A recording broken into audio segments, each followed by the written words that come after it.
You're Locked On NHL, your daily podcast on the National Hockey League. Part of the Locked On Podcast Network, your team every day.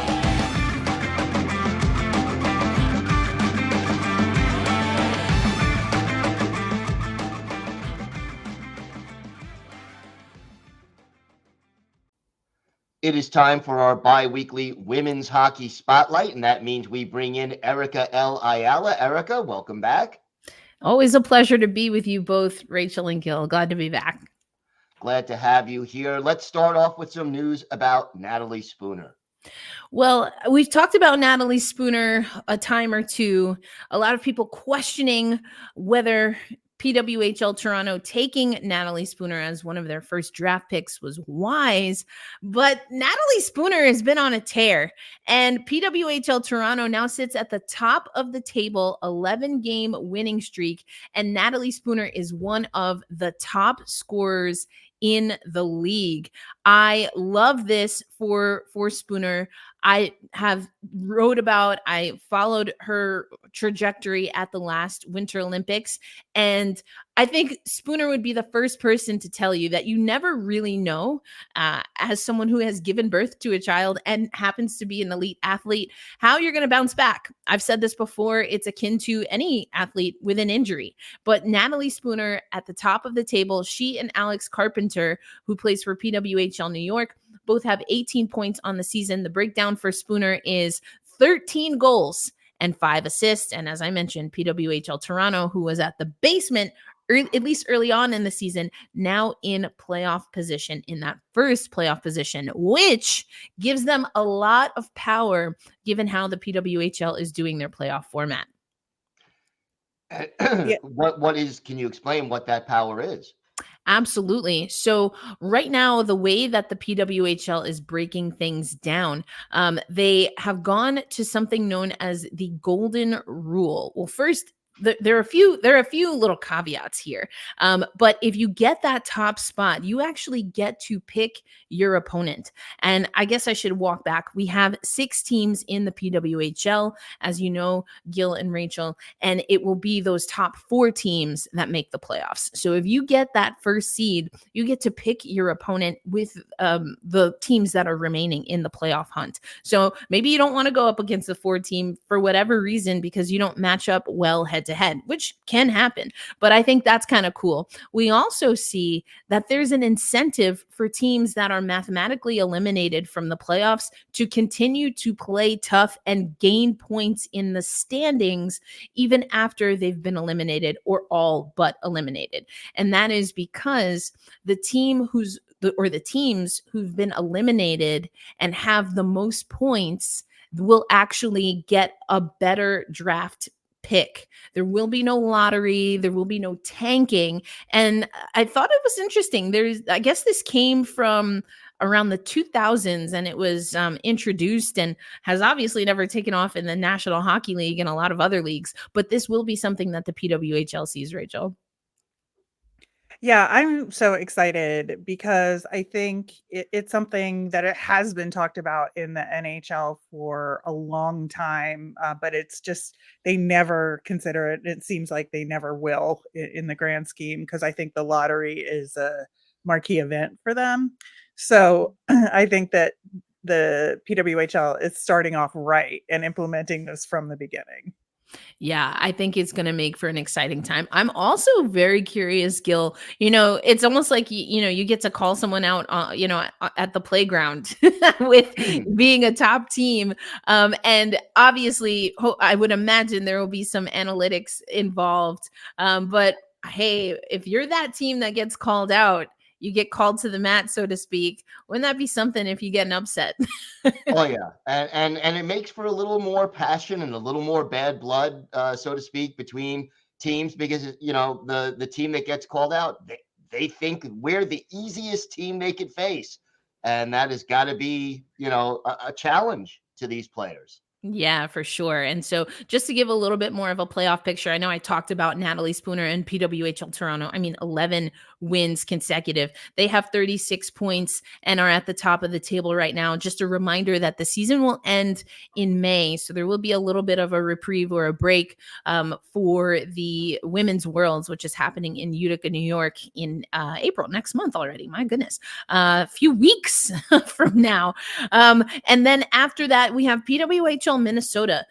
We haven't talked too much about trades. There's been a lot of trades, but PWHL Minnesota, one of the first teams, they actually acquired Sophie Jakes through a trade, a defender who is from has played in the area. She went to the Ohio State University. They're sitting at 33 points, second in the field. PWHL Montreal and PWHL Ottawa would be the last two teams in. Montreal has 30 points on the table. PWHL Ottawa has 24. Right behind Ottawa, though, is Boston. Now, these two teams, Rachel, I think it's been interesting to see them struggle, particularly to get points on the board, because they're not winning in regulation, or quite honestly, being able to win in extra time either. And that's kind of hurting their stock, so to speak, in the playoff positioning. And I'm not exactly sure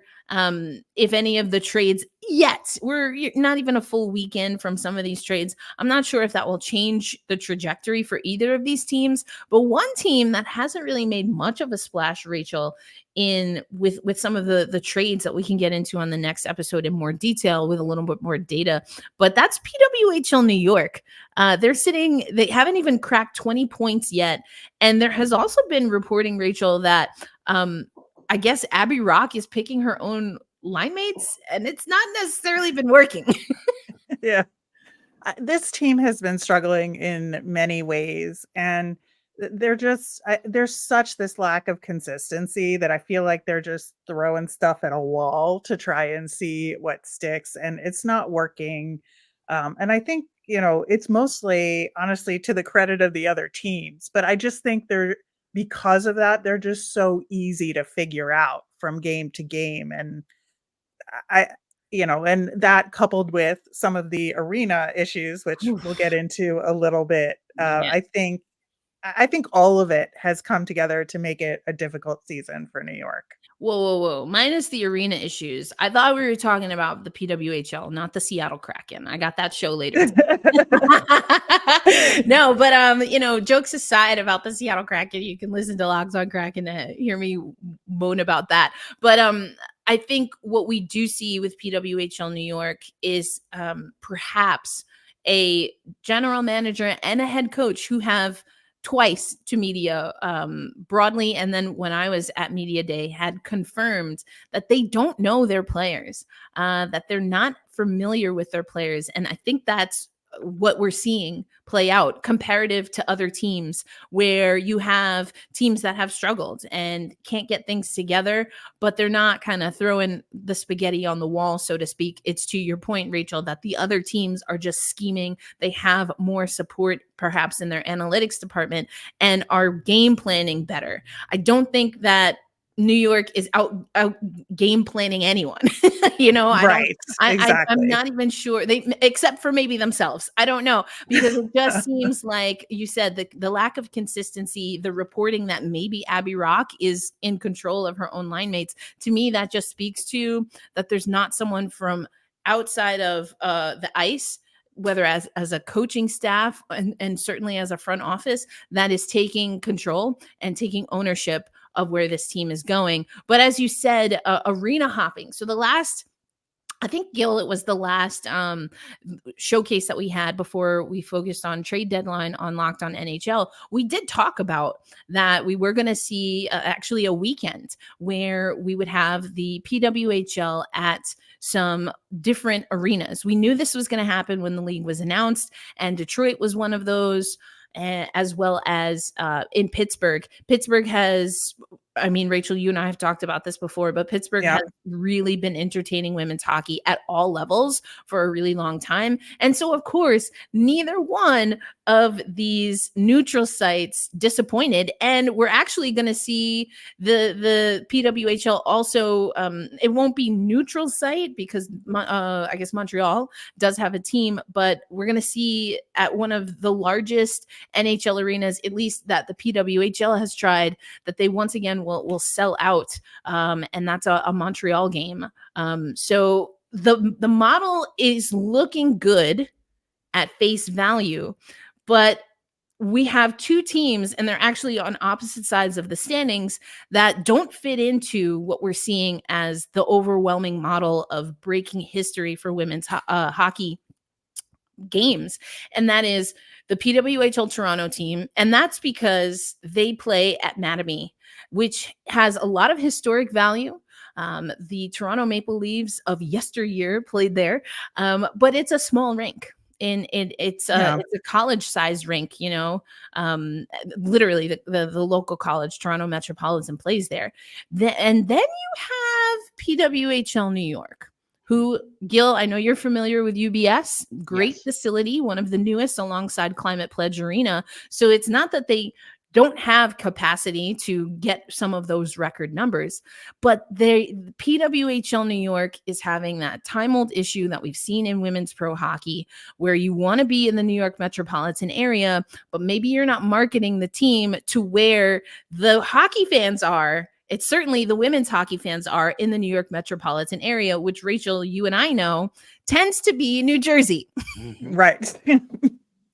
So yeah, it's just kind of wild to see that. But Rachel, what are your thoughts on the reporting? We've seen Dan Rice, who of course covers the New Jersey Devils and covered the Metropolitan Riveters in the NWHL/PHF, but he's reported, and Ian Kennedy also reporting, Rachel, that we're going to see some games played by PWHL New York in New Jersey. So they will officially be the tri-state team, now played in Connecticut, New York, and now New Jersey. Honestly, I think the Connecticut side of things, like I just really feel like Connecticut is its own thing. And, to try and attract New York fans to a game in Connecticut is exceedingly difficult. It just 2 hours. It just doesn't happen. Yeah. Yeah. So I understand then trying, okay, we're going to put some of the games at UBS Arena, but it's not on the subway system and it's not on the PATH train. And like, I know Long Island Railroad is a thing, but it's a mental block that a lot of people in the city have. And especially when you have such a strong youth hockey base, especially girls youth hockey in North Jersey, with all those programs that are run out of there, like playing in Newark just makes sense. It just makes sense. Mm-hmm.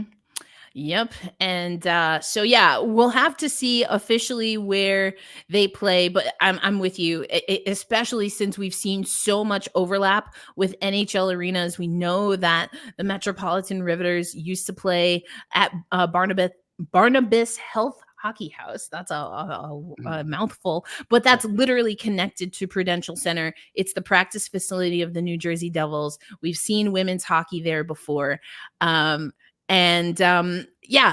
think whether it's at Barnabas or even at the Rock, that's likely where we're to see these games, because honestly, Gil, it doesn't make sense to put them anywhere else, because then you run into the same problem that Rachel talked about in Bridgeport, that we talked about in Toronto. And of course, I don't think that they're going to have the same issue that they have at UBS. No, you want to make things as accessible and as easy for your fan base as possible. So that makes a lot more sense. And look, it is always possible they could play a few games a year at UBS or a few games a year elsewhere.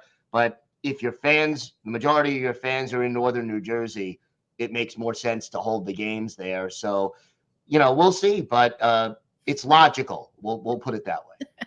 Yes. Now, women's hockey, not always known for being logical, but here's hoping.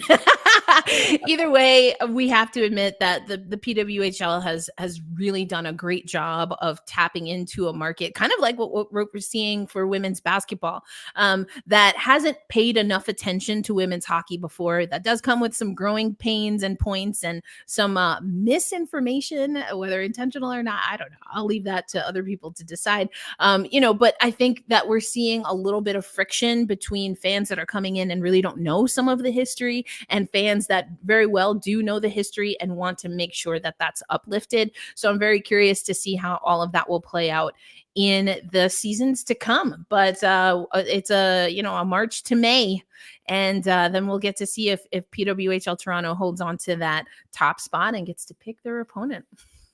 Well, we're looking forward to that for sure. Erica, thank you so much, and we'll see you in a couple of weeks. Sounds good. Thank you both.